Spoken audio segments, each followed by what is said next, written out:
భాద్రమాస మాసంతో కూడుకున్నటువంటి ఆశ్వయుజ కార్తీక మాసములు, చిట్ట చివరిది మార్గశిర మాసం. ఈ మాసముల యందు శ్రవణ నక్షత్రం, దాంతోపాటు కృత్తికా నక్షత్రం, ఆర్ద్ర నక్షత్రం, ఈ ఆర్ద్ర నక్షత్రంతో పాటు శతభిష నక్షత్రము అనేటువంటి నక్షత్రాలను ప్రత్యేకంగా తీసుకుంటే తిథులలో వచ్చేటప్పుడల్లా నవమి తిథి, ఏకాదశి తిథి గురించి ఎక్కడ చెప్పారు, ద్వాదశి తిథి గురించి చెప్పారు. ద్వాదశి తిథి, దాంతోపాటుగా ప్రత్యేకమైనటువంటి తిథిగా పూర్ణిమ, అమావాస్య, దాంతోపాటుగా చవితి తిథుల్ని ప్రత్యేకంగా ఉటంకించారు. ఎందుకు ద్వాదశి గురించే విశేషంగా చెప్పారు, ఏకాదశుల గురించి శివపురాణాన్ని ఎందుకు చెప్పలేదు? అంటే శైవము గనక ఏకాదశి గురించి చెప్పలేదా అంటే, శివ పూజకి విష్ణు పూజకి ఏమాత్రం తేడా లేకుండా శివుడు నిరంతరం కూడా విష్ణు పూజ చేస్తూ ఉంటాట, విష్ణు జపాన్ని చేస్తూ ఉంటాట. విష్ణు పురాణాన్ని జాగ్రత్తగా తీసుకుంటే విష్ణువు ఎప్పుడు కూడా శివ జపాన్ని, శివ పూజని చేస్తూ ఉంటాడు. కనుక వీరిలో భేదాలు ఏమిటని మనం చూసుకునే కన్నా అసలు ఏకాదశి వ్రతం అంటే ఏంటో తెలుసుకోవాలి. అది కూడా శివ మహాత్యంలోనే, శివ పురాణంలోనే చెప్పారు. ఏకాదశి వ్రతం అంటే ఏమిటయ్యా, ఏకాదశి ముఖ్యం అనుకుంటాం అందరం. కాదు. ఏకాదశి ఉపవాసం ఎందుకు చేస్తారో తెలుసా? ద్వాదశి నాడు ఏ విష్ణు పూజకైతే నీకు అర్హత కావాలో ఆ అర్హత ఏకాదశి ఉపవాసం వల్ల మాత్రమే వస్తుంది, గుర్తుపెట్టుకో. కనుక ద్వాదశి నాడు విష్ణు పూజ చాలా ఉత్కృష్టమైనటువంటిది. కనుక ద్వాదశి విష్ణు పూజకి అర్హత కోసం ఏకాదశి వ్రతాన్ని చెయ్యి, ఉపవాస దీక్ష చెయ్యి. ఉపవాస వ్రతము ఏకాదశి నాడు చెయ్యాలంటే దశమి నాటి సాయంకాలము 6 తర్వాత ఏమీ స్వీకరించకు. త్రిరాత్ర వ్రతం, ఈ త్రిరాత్ర వ్రతాన్ని సవ్యంగా ఎవరైతే చేస్తాడో ద్వాదశి నాడు విష్ణు పూజ అనంతరము గోదానాది విషయాలను ఎవరైతే చక్కగా అవలంబిస్తారో, సువర్ణ దానాన్ని, రజత దానాన్ని చేసుకుంటారో, విష్ణు గ్రంథాన్ని, విష్ణు పురాణాన్ని ఎవరైతే శ్రద్ధగా వింటాడో, దాంతోపాటు శివ అర్చన చేస్తాడో, దాంతోపాటు బ్రాహ్మణుడికి విధి విధానంగా భోజనాన్ని పెట్టి తన యొక్క ఏకాదశి వ్రత పారాయణని చేస్తాడో, సాయంకాలం ప్రదోషకాలంలో చక్కగా రామ విలాసాన్ని కానీ, విష్ణు విలాసాన్ని కానీ, కృష్ణ విలాసాన్ని కానీ భగవంతుడి యొక్క ఆలయాల్లో విన్ని ప్రవచనం చేసి ఆనందిస్తాడో అటువంటి వాడికి విష్ణులోక ప్రాప్తి కలుగుతుంది. కనుక ఏకాదశి వ్రతం ఇప్పుడు దేనికోసం? ఏకాదశి ముఖ్యమా, ద్వాదశి ముఖ్యమా? మొన్న చాలామంది మోడీ గారు రాముడి యొక్క ప్రతిష్టాపన ద్వాదశి రోజు జరిగిందంటే చాలా రకాల మాటలు మాట్లాడారు. ఆయన 9 రోజుల నుంచి ఉపవాసం చేసి ద్వాదశి నాడు విష్ణుమూర్తి యొక్క ప్రతిష్టాపన జరిగింది అంటే కొన్ని వందల సంవత్సరాల పాటు అది పూనికగా, పుష్టిగా ఆ క్షేత్రాన్ని మొత్తం భారతావనిని ఆ ప్రదేశం ఏలుతుంది, శాసిస్తుంది, రక్షగా చూస్తుంది అని అర్థం.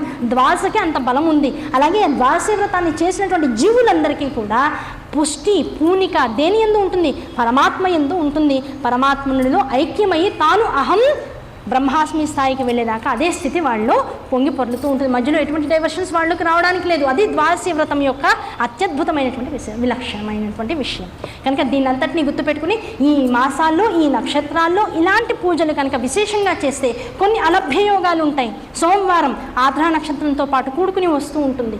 సోమవారం, ఆదివారం సప్తమి తిథితో పాటు వస్తూ ఉంటుంది. ఇలాంటివన్నీ కూడా అలభ్య యోగాలు అని చెప్పబడుతూ ఉంటాయి. అటువంటి అలభ్య యోగాలలో కనుక ఎవరైతే విస్తృతంగా సూర్యారాధన చేస్తారో, ఎవరైతే విస్తృతంగా రుద్ర అర్చనలు చేస్తారో, సోమవారం నాడు విశేష గౌరీ పూజలు, మంగళ చండికా పూజలు, దాంతోపాటుగా గౌరీ సమేతుడైనటువంటి రుద్ర హోమములు ఇలాంటివన్నీ కూడా చేస్తారో అలాంటి వాళ్ళకి పాపములన్నీ కూడా పటాపంచలైపోతాయి. కుష్టు, దాంతోపాటు కంటి చూపు, దీంతో పాటుగా అపస్మారక వ్యాధులు ఉన్నటువంటి వారు ఎవరైనా ఉన్నట్లయితే ఈ తిథులలో చేసేటువంటి అర్చనల వల్ల, హోమాల వల్ల, అభిషేకాల వల్ల అటువంటి ఇబ్బందుల నుంచి తమను తాము బయట వేసుకునేటువంటి అవకాశం ఉంటుంది. దాంతోపాటు కుష్టుతో పాటుగా కొన్ని రకాల ఇబ్బందులు ఉంటాయి. శరీరం కృషించిపోతూ ఉండడం, కొన్ని అవయవాలు కృషించిపోతూ ఉండడం, దగ్గు విపరీతంగా వచ్చి క్షయం వస్తూ ఉండడం, అపస్మారక వ్యాధి అంటే ఉన్నట్లుండి మూర్ఛిల్లిపోతూ ఉంటారు. ఇటువంటి వ్యాధులు కావచ్చు. ఇవన్నీ కూడా భౌతికంగా దేహానికి ఉన్నటువంటి అయితే, అలాగే లౌకికంగా సంసారంలో ఉండేటువంటి బాధలు, భార్యాభర్తల మధ్య సాన్నిహిత్యం లేకపోవడం, పిల్లలు జ్ఞానవంతులు కాకుండా ఉంటూ ఉండడం, వృత్తి వ్యాపారాదుల యందు ఎట్టి పరిస్థితుల్లో కూడా మంచి వృద్ధి లేకుండా ఉండడం, ఇంట్లో ధనం నిలవకుండా ఉండడం, శాంతి లేకుండా ఉండడం, ఎప్పుడు కలహాలతో నిండిపోయి ఉండడం, మనస్సు చిత్తమును భ్రమింపజేసుకుంటూ ఉండడం, అబద్ధాలు ఎక్కువ ఆడుతూ ఉండడం, పరనింద చేస్తూ ఉండడం, దాంతోపాటుగా నిద్రలేమితో బాధపడడం, ఇవన్నీ కూడా మనుషుల్లో ఉండేటువంటి కష్టాలు. ఇంతకు మించి ఇంకేమైనా కష్టాలు ఉన్నాయా? ఇంతకు మించి కష్టం ఏమన్నా ప్రపంచంలో ఉంటే చెప్పండి. ఇందులోనే ఉంటాయి, మొత్తం సర్కిల్ ఇదే. ఈ సర్కిల్ని దాటి లేదు ఇంకో ప్రాబ్లం ఉందండి అంటే వీటిల్లో దేంతో వల్లనే ఇంకా అది కూడా వచ్చింది, సంక్రమించిందని అర్థం. ఇటువంటి వాటన్నిటి నుంచి బయటికి రావాలి. ఈ నక్షత్రాలను, తిథులను, మాసాలను గుర్తుపెట్టుకో. లేదు ఇవన్నీ చేయడానికి శక్తి చాలలేదండి, పెద్దలు ఎవరో గుళ్ళో చేస్తున్నారు, రోజు ప్రదోష కాలంలో గుడి యొక్క సందర్శనం చేసుకో. దేవాలయానికి వెళ్ళు, ఒక అరగంట సేపు గంట సేపు దేవాలయంలో కూర్చో. ఆ రోజు జరిగినటువంటి పూజా విశేషాలన్నీ కూడా ఆ ఉత్సవం ఆ మూలమూర్తిలో ప్రకటితం అవుతూ ఉంటాయి. ఆ మూర్తిని చూసి నమస్కరించుకుని తీర్థప్రసాదాలు స్వీకరించి ప్రశాంతంగా ఇంటికి రా. అటువంటి పుణ్యం నీకు వచ్చేస్తుంది. దాంతోపాటు ప్రతిరోజు పొద్దున పూట నీకు ఇంట్లో పూజ చేసుకునేటువంటి అవకాశం లేదు, రోజు పొద్దున్నే వచ్చి భగవద్ దర్శనం చేసుకుని 3 ప్రదక్షిణాలు చేసుకుని వెళ్తూ ఉండు. దానివల్ల నువ్వు పూజ చేయనటువంటి దోషాలు ఏవైనా నీ జీవితంలో ఉంటే అవన్నీ వెళ్ళిపోతూ ఉంటాయి.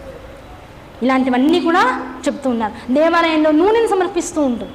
నువ్వు రోజు ప్రసాదం చేయమన్నారండి, వార యజనం చెప్పినప్పుడల్లా మీరు ప్రసాదం చేయండి, దానం చేయండి, ఈ ప్రసాదం చేయండి, దానం ఏమంటే రోజు దానం స్వీకరించడానికి వేదమూర్తి అనేటువంటి బ్రాహ్మణ దొరుకుతాడండి మీరు మరీ చెప్తారు. కానీ అలాంటి వాళ్ళ కోసం ఎత్తుకోవడమే సగం రోజు అయిపోతుంది ఈ రోజుల్లో. లేకపోతే వచ్చినందుకు కూడా ఆయనకి మళ్ళీ దక్షిణ ఇవ్వాలి, అంత సౌభాగ్యం మాకు లేదు కదా.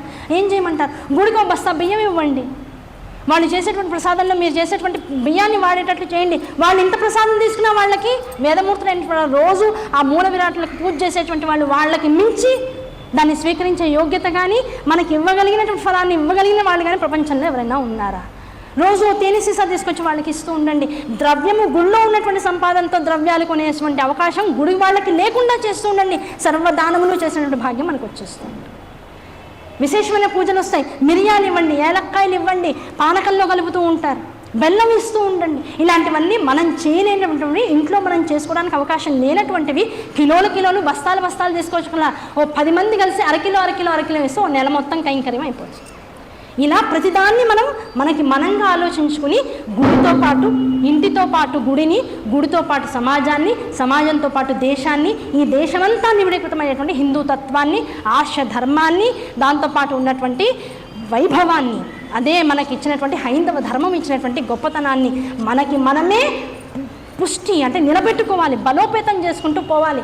ఏదో తెలుసుకున్నాం దీనివల్ల మనం ఏం చేసుకోగలమని నేను ఇంట్లో చేసుకోదగిన వాటిని మాత్రమే నోట్ చేసుకోవడం కాదు, సామూహికంగా నాతో పాటు 10 మంది ఎలా బాగుపడతారు, నేను చేసుకునేది 10 మందికి ఎలా ఉపయుక్తం అవుతుంది, నాతో పాటు ఇంకో 10 మందిని నేను ఎలా ముందుకు తీసుకువెళ్ళాలి, ఆధ్యాత్మికంగా ఎలా ఒక ముందడుగు వేయగలగాలి, మనం పారమార్థికంగా ఎలా ఉన్నతిని సాధించాలనేటువంటి ఆలోచన కనుక ప్రతి మనిషిలో వస్తే గుడే అంతా కూడా బాగు చేసేటువంటి ఒక మూల కేంద్రం అవుతుంది. ఆ గుడి ఆకర్షణ కేంద్రం అవుతుంది. ఆ గుడిలో ఒకరోజు కాదు పూజలు, నిత్యము పూజలే. అటువంటి నిత్య పూజము ప్రతిరోజు గుడిలో జరిగితే ఆ పూజా ఫలాన్ని స్వీకరించిన వాళ్ళం మన ఇంట్లో రోజు పండగే. అటువంటి పండగలు చేసుకోగలిగినటువంటి అత్యద్భుతమైనటువంటి భారతీయత, సంప్రదాయం, సంస్కృతి ఉన్నటువంటి వాళ్ళం, అటువంటి దేశంలో పుట్టినటువంటి వాళ్ళం, ఇటువంటి పురాణాలు చదువుకోగలిగేటువంటి జ్ఞానం భగవంతుడి అనుగ్రహంతో, తల్లిదండ్రుల అనుగ్రహంతో ఈ జన్మకి పొందినటువంటి వాళ్ళం. సంపూర్ణంగా వీటన్నిటిని స్వీకరిద్దాం, చేసేటువంటి ప్రయత్నం చేద్దాం. మనకున్న దానిలో పావలా ఇవాళ నుంచి భగవంతుడి కోసం పక్కన పెట్టేద్దాం. కనుక ఇటువంటి సంకల్పాలతో పరిపూర్ణమైనటువంటి శివ ఆరాధన సంకల్పంతో ఈ పూట ఈ ప్రవచనానికి స్వస్తి చెప్దాం. మళ్ళీ రేపు సాయంకాలం 6 గంటలకి పునః దర్శనం. శ్రీమాత్రే నమః.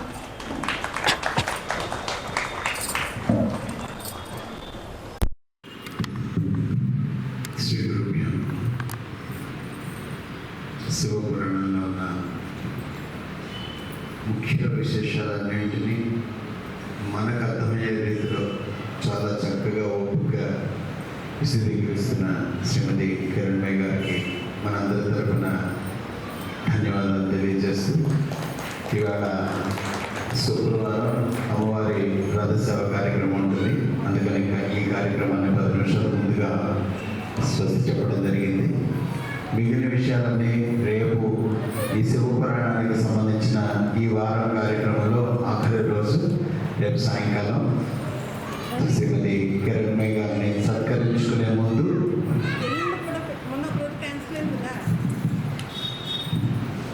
రేపు సాయంకాలం సత్కారం చేసుకునే ముందు ఆ మిగిలిన విశేషాలన్నీ మాట్లాడుకుందాం. ఈవేళ ప్రస్తుతం ఆలయంలో ఉన్న రథసేవ కార్యక్రమంలో పాల్గొని వీలైన వారందరూ రేపు సాయంకాలం మాత్రం తప్పనిసరిగా మరి 6 గంటలకు రండి. రేపటి విషయం రేపు మాట్లాడుకుందాం.